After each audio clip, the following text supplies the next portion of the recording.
दोस्तों, आपका स्वागत है आपके YouTube channel study without pen में।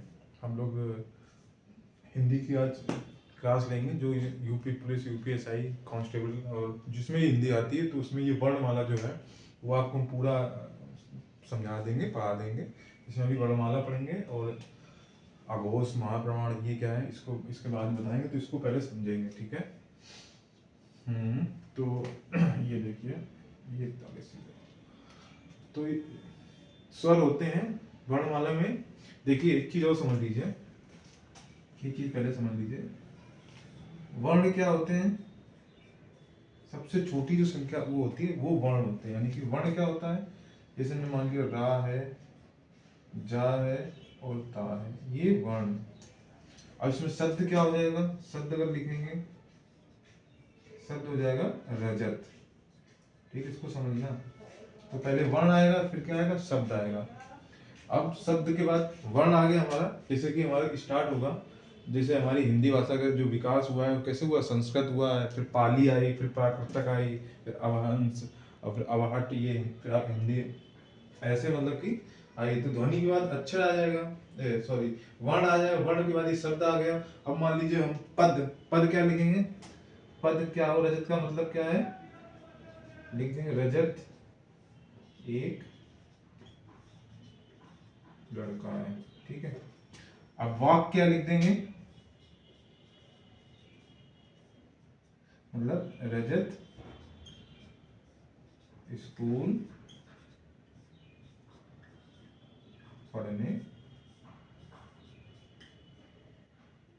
पढ़ने जाता है। ठीक है, कुछ भी वाक्य बना देंगे। तो मैंने अब समझ गया ना, पहले वर्ण आएगा, फिर शब्द आएगा, फिर पद आएगा, फिर वाक्य आएगा। ठीक है, वर्ण आएगा, अक्षर आएगा, वर्ण आएगा, शब्द आएगा, पद आएगा, वाक्य आएगा। ठीक है, ये चीज समझ में आ गया।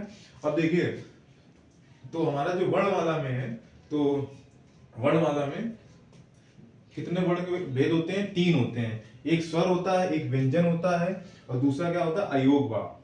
ठीक है, स्वर्ण, व्यंजन और एक अयोग भाव। ठीक है, अयोग भाव वर्ण होते हैं, स्वर, व्यंजन और अयोग भाव 3 होते हैं। अगर पूछ लिया जाए कि वर्णमाला मतलब वर्ण कितने प्रकार वो होते हैं वेद, तो 3 प्रकार के वेद होते हैं। वर्ण के वेद कितने होते हैं, 3 के वेद होते हैं। ठीक है, स्वर, व्यंजन और अयोग भाव। ठीक है, तो स्वर में कितने होते हैं, 11। जिसमें स्वर में क्या होता है, हस्व होता है, दीर्घ होता है। हस्व में कितने हैं, 4 हैं। तो छोटा, छोटी, छोटा ऊ, ऋषि। और इसमें 7 है, बड़ा, बड़ी, छोटा ऊ, ए, ऐ, ओ और औ। ठीक है, और इसमें एक बड़ी ऋषि होती है और एक बड़ा लड़ा होता है। ठीक है, ये संस्कृत में आ जाता, तभी तो हमने कहा हिंदी में अगर देखा जाए तो 11 है वर्ण, वो हस्व, व्यंजन, हस्व स्वर और दीर्घ स्वर। अगर संस्कृत में बोला जाए तो 13 है, यानी कि ये 2 बढ़ जाते हैं। और दीर्घ में क्या है, बड़ा, बड़ी, बड़ाऊ, ए, ऐ, ओ, औ। अयोग भाव में क्या, अयोग भाव वर्ग होते हैं। अयोग भाव वर्ग में क्या, अंग और आहा। अनुस्वार वर्ग में क्या आता है, अंग। और विसर्ग में क्या है, ये अनुस्वार, मतलब इसको अंग बोलेंगे, और विसर्ग में अनुस्वार क्या होगा, आ। दोनों है अनुस्वार, लेकिन ये अंग है, विसर्ग में अनुस्वार क्या है, आ। इस क्वेश्चन में पूछ लेंगे ऑप्शन देके। ठीक है, तो स्वर में हो गया 2 प्रकार, ये हस्व और दीर्घ। इसमें 4 है, 7 है। लेकिन अगर संस्कृत में बोला जाए तो 13 प्रकार के स्वर है, हिंदी में बोला जाए तो 11 प्रकार के। क्वेश्चन में पूछ लेंगे कि हिंदी में स्वर कितने प्रकार के, 11। अगर पूछ लेंगे संस्कृत में कितने प्रकार के होते हैं, तो 13 प्रकार के होते हैं। अब आइए देखते हैं व्यंजन, इसको बाद पढ़ें, पहले व्यंजन देखते हैं। व्यंजन में देखिए कंठ होता है। कंठ यानी कि कंठ से बोलने वाला, जो यहाँ नहीं आवाज आती कंठ, का, खा, यहाँ पे देखना ये हिलेगा। जब आप जैसे बोलेंगे वही होता है, का, खा, गा, घा, यहाँ पे, यहाँ से ये उठेगा, हिलेगा। तो ये 5 प्रकार के होते हैं। लेकिन इसमें ये भी आते हैं, छोटा, बड़ा, विसर्ग आ जाते हैं और हा से हल आ जाता है। ठीक है, विसर्ग मतलब ये नहीं अंगा, ये इस टाइप का, हाँ विसर्ग भी आ जाते हैं। तो आप में पूछ लेंगे कि ये किस में आते हैं, तो ये कंठ में भी आ सकते हैं। जैसे पूछ ले कंठ में कौन शब्द आएंगे, ये मान लो ये ऑप्शन में दिए ही नहीं गए, तो आप कंफ्यूजन होंगे अब क्या होगा, तो ये चीजें दिए होंगे, तो ये हमारा आंसर होगा। इंपॉर्टेंट टॉपिक है, इसको पढ़ लेंगे। इसमें बहुत कम से कम ये मान चलिए 3 या 4 नंबर के क्वेश्चन आ सकते हैं। ठीक है, अब आते हैं तालब। तालब मतलब ताल से, तालू से बोलने वाले। तालु मतलब चा, छा, जीभ जो तालु में लगेगी, आप बोलेंगे तो जीभ तालु में लगेगी, तो चा, छा, जा, जा। इसके बाद इंपॉर्टेंट क्या होती है, तो सभी पता होता है, ये भी होती है, छोटी, बड़ी, या और सा, या और सा, तब भी देखो तालुम लग रहा है बोलेंगे तो। फिर मूर्धन्य, मूर्धन्य मतलब जीभ को घूमेगी, टा ठा, मतलब जीभ थोड़ी सी हल्की मूर्धन्य होगी, डा ढा अड़ा, और ये हंगा, ये वाला भी जिसमें बिंदु लगेगी, ये भी आते हैं मूर्धन्य में, ठीक है। दंत में यानी कि दांत में जीभ लगेगी, ता था दा धा ना, यानी कि जो भी बोला जाए कंठ तो ये कंठ में आवाज आएगी, तालम में यानी कि ताल में जीभ लगेगी, मूर्धन यानी कि जीभ जो घूमेगी, जीभ से ही संपर्क है सब, दंत यानी जीभ जो है दंत में लगेगी, ओष्ठ यानी कि जीभ क्या लगेगी, ओष्ठ में, पा फा मतलब ओठ से बोलेंगे, जीभ नहीं लगेगी इसमें, ओठ, ओठ से आवाज आएगी, पा फा बा भा मा। अंतस्थ या रा ला, अंतस्थ मतलब अंदर से, या रा अंदर बढ़ जा रहा, या रा मतलब कि ला वा, ठीक है। अंतस्थ में ये इस चीज में आ रहा, इसमें छोटा ऊ बड़ा ऊ भी है, दंत में सा, ये चीज इंपॉर्टेंट है ये, ठीक है। अभी क्वेश्चन में ये चीज ऑप्शन में दे दिए जाते हैं और कंफ्यूजन हो जाता है कि ये चीज दी नहीं कि क्या आंसर होगा, तो ये भी ध्यान रखना, ये चीज बहुत इंपॉर्टेंट है। तो दंत में सा ला भी आ जाएगा, ओष्ठ में, ओष्ठ में पा फा बा भा मा, अंतस्थ में या रा ला भा, ये अंतस्थ मतलब अब माँ तक खत्म हो गया, अब अंतस्थ नहीं, ये लास्ट के बच्चे या रा ला भा।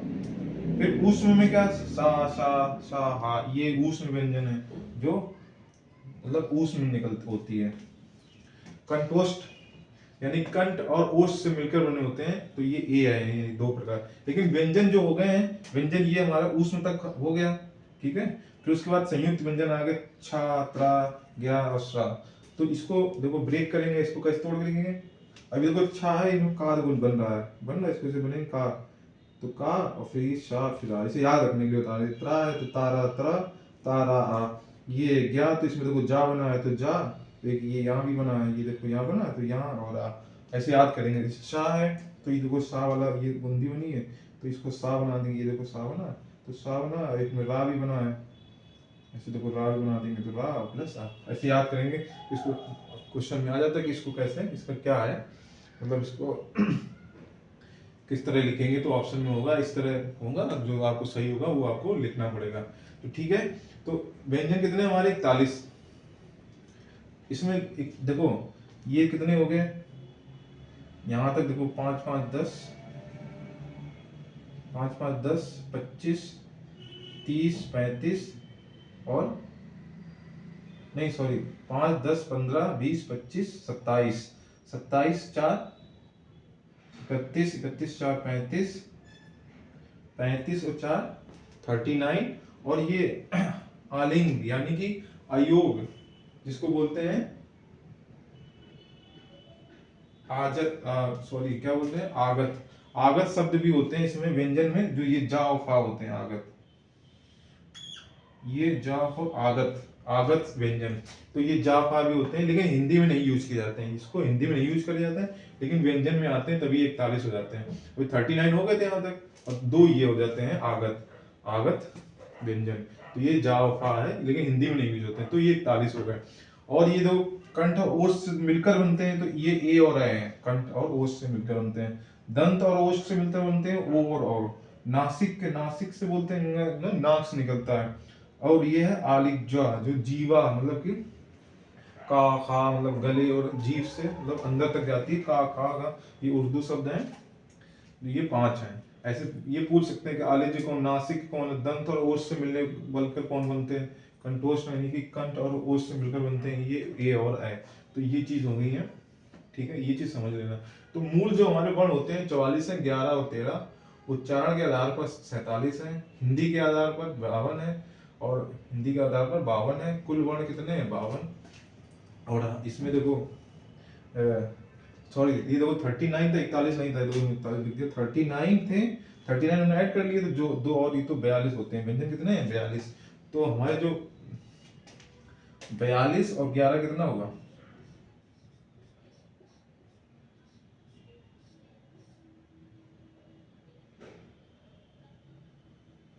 42 42 नहीं होते हैं, सॉरी 41 होते हैं, तो गड़बड़ हो रहा है बहुत, कंफ्यूजन में 42 होते हैं किसमें, जब हम अलग, तो ये 42 कितने हो गए, इसको 52, तो जो हमारे क्वेश्चन आएगा तो हमें टोटल वर्ण कितने होंगे, 52 होंगे। टोटल वर्ण हमारे कितने होंगे, 52 होंगे। हिंदी में मूलतः वर्णों की संख्या कितनी होती है, 52। क्वेश्चन आएगा हिंदी के मूलतः वर्णों की संख्या कितनी है, 52। उच्चारण के आधार पर पूछेंगे तो 47, उच्चारण के आधार पर 47 और हिंदी के आधार पर 52। ठीक है, ओके, ये चीज आपको समझ में आ गई होगा। ये अयोग व ये सारी चीज बता दी है मैंने। अब हम पढ़ेंगे अघोष, महाप्रमाण, सघोष, ये चीज पढ़ेंगे। ठीक है, पहले इसको समझ लेना है। चलिए आगे पढ़ते हैं, ये बहुत इंपॉर्टेंट है, ये चीज पढ़ समझ लेंगे। देखिए हिंदी का विकास जो हुआ है हमारा, वो मैं आपको एक बार पढ़ा चुका हूँ। तो पहले संस्कृत आई, फिर पाली, प्राकृतिक, फिर अवंश, अपभ्रंश, फिर अवहट्ट, फिर प्राचीन हिंदी, फिर उसके बाद आधुनिक हिंदी। पूछ लेते हैं कि इसके बाद कौन सी सीक्वेंस पूछ लेते हैं। इसका आरोही क्रम में, मतलब कि जो ये हमारा वर्णमाला है, इसको कैसे हम, पहले ध्वनि आती है, फिर वर्ण, उसके बाद अक्षर के शब्दांश, उपसर्ग या शब्द, पद शीर्षक, पदबंध, उपवाक्य या वाक्यांश, वाक्य, अनुच्छेद, अध्याय, रचनाकृति, ग्रंथ या पुस्तक। तो इसके भी सीक्वेंस पूछ लेते हैं, मतलब शब्द के बाद क्या आएगा, पद शीर्षक, पदबंध, है ना, कहीं बीच बीच में तोड़ सकते हो। इसको एक बार पढ़ लेना जरूर, इंपॉर्टेंट है, क्वेश्चन आते हैं। अब जैसे विश्व में बोले जाने वाली, ये जीके में भी क्वेश्चन आता है, इंपॉर्टेंट है, और हिंदी में भी पूछा जा सकता है। ठीक है, तो सबसे पहले विश्व में जो सबसे ज्यादा बोली जाने वाली भाषा, फर्स्ट पेयर अंग्रेजी, फिर उसके बाद मंदारनी, ये चीन और तिब्बत वाली भाषा बोली जाती है। हिंदी ये इंडो यूरोपियन है, स्पेनिश, और ये स्पेनिश में बोली जाती है फ्रेंच। ठीक है, पहले अंग्रेजी बोली जाती है, उसके बाद ज्यादा बोली जाती है मंदारनी, फिर हिंदी, फिर स्पेनिश, फिर फ्रेंच, फिर उसके आगे बोली जाती है। ये हमारा सीक्वेंस है, ये जरूर आता है। अब देखिए जो चीज आती है अल्पप्राण, देखिए हमने इसको ऐसे लिखा याद करने के लिए, इसलिए जिसमें अल्पप्राण होता है, फिर महाप्राण होता है, अघोष होता है, तो सघोष। इनका मतलब जो पेयर होता है, ये इसका पेयर है, ये इसका पेयर है। ठीक है, लेकिन हमने इसको इस तरह लिखा है कि याद, इसको कंफ्यूजन ना हो, याद हो जाए और आप इसको भूले नहीं। देखो 101 3 4 5 मतलब लिखा है, तो मतलब इसका ये मतलब है, जैसे का, खा, गा, ठीक है, ये हो गया। तो यानी कि ये पहले नंबर पे आया, ये दूसरे नंबर पे आया, ये तीसरा, ये चौथा, ये पांचवा, ऐसे नंबर चलता है। तो जैसे हमने 1 या 2 ले लिया, 1 या 3 5 ले लिया, तो ये 1 3 5। जैसे 1 2 ले लिया, तो ये 1 या 2, ये तो ये पूरी लाइन में भी जो इससे पहले वर्णमाला कराई थी ना, तो 5 5 थे पेयर, तो उसी हिसाब से मैंने इसलिए लिखा है।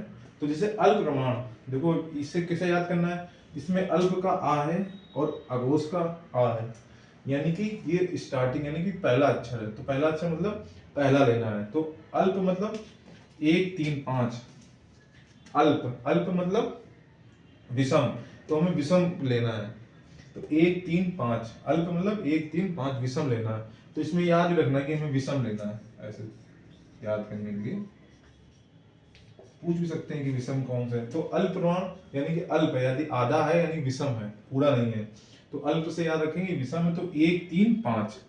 तो अल्प में ला है, तो इसमें या रा ला वा भी आएगा।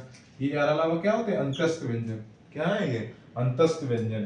तो अल्प प्रमाण यानी आ है, तो यानी कि पहला वाला लेंगे, पहले से पहला है, और ये आधा ला बना, तो यानी विषम है, तो 1 3 5, और अंतस्थ व्यंजन या रा ला वा। ठीक है, याद करने का तरीका है, ऐसे याद करेंगे। अघोष, फिर अघोष में देखो पहला आ है, तो यानी कि स्टार्टिंग कर लेंगे, तो लेकिन इसमें पहला और दूसरा ले लेंगे। इसमें विषम, जो अल्प प्रमाण में विषम लेते हैं और महाप्रमाण में सम लेते हैं, ये चीज याद रखना, सम लिखेंगे। ठीक है, चीज समझेंगे।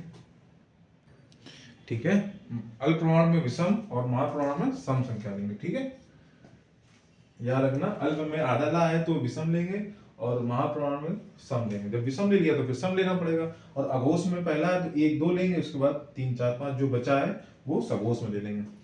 सघोष मतलब साथ में, अघोष मतलब जो है 1 और 2। हमने एक चीज क्या क्या बताया है, पहली चीज अल्प में आ है, अघोष में आ है, तो यानी कि स्टार्टिंग के लेंगे, और ला है यानी कि ये विषम ले लेंगे, और इसमें ला है तो या ला वा भी लेंगे। फिर उसके बाद महाप्रमाण में क्या लेंगे, सम लेंगे, 2 4, ये 3 चीजें बताई, ये ध्यान रखना। अघोष, अघोष में क्या है, आ है तो 1 2 ले लेंगे, और फिर ऊष्म व्यंजन सा सा सा, ठीक है, ये ऊष्म व्यंजन में ले लेंगे। महाप्रमाण में अब जो अल्प प्रमाण 1 3 5, जब महाप्रमाण मैंने बताया सम है तो 2 4 और फिर उस व्यंजन ये हा तक, इसमें साथ साथ इसमें हा भी लेंगे, ठीक है।